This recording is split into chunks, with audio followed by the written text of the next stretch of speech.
موت جو ہے وہ آسان نہیں ہے، ایک بہت ہی مشکل وقت ہے، اور اس کے لیے ہمیں تیاری کرتے رہنا چاہیے، اس کی فکر کرنی چاہیے. اور جو موت کو سامنے رکھے گا، یاد کرے گا، وہ غلط کام نہیں کرے گا پھر، کیونکہ اسے یہ یاد رہے گا کہ میں نے جان دینی ہے، اور میں اسے جھوٹ کیوں بولوں، مجھے جان دینی ہے، میں کسی کے ساتھ دھوکہ کیوں کروں، مجھے جان دینی ہے، میں بے حیائی کا کام کیوں کروں.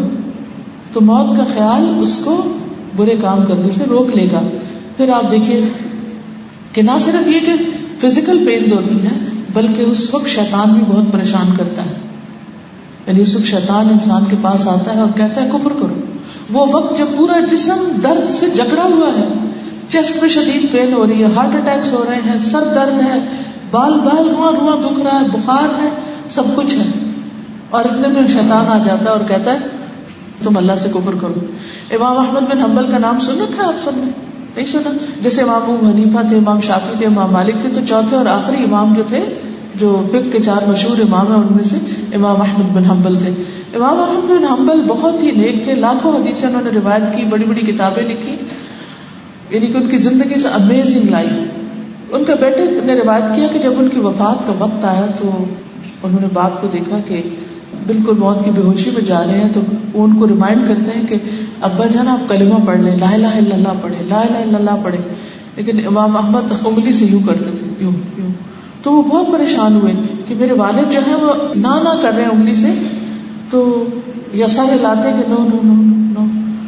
تو وہ رو پڑے کہ کیا میرے والد کی زندگی اس طرح ختم ہوگی کہ وہ آخری وقت میں کلمہ نہیں پڑھیں گے. تو پھر تھوڑی دیر کے بعد ذرا سے انہیں ہوش آئی تو کہنے لگے کہ ابا جان آپ ایسا کیوں کر رہے تھے؟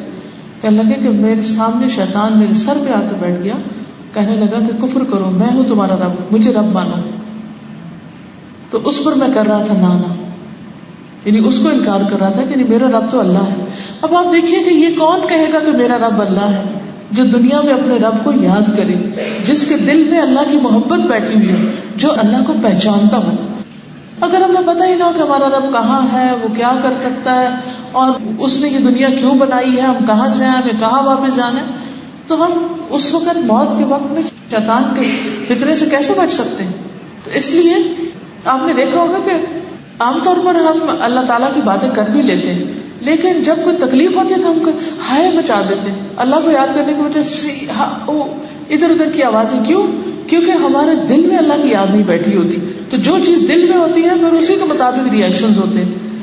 اس لیے بہت ضروری ہے کہ ہم اپنی دنیا کے سارے کام کرتے ہوئے اللہ سبحانہ و تعالیٰ کو یاد کرتے رہیں.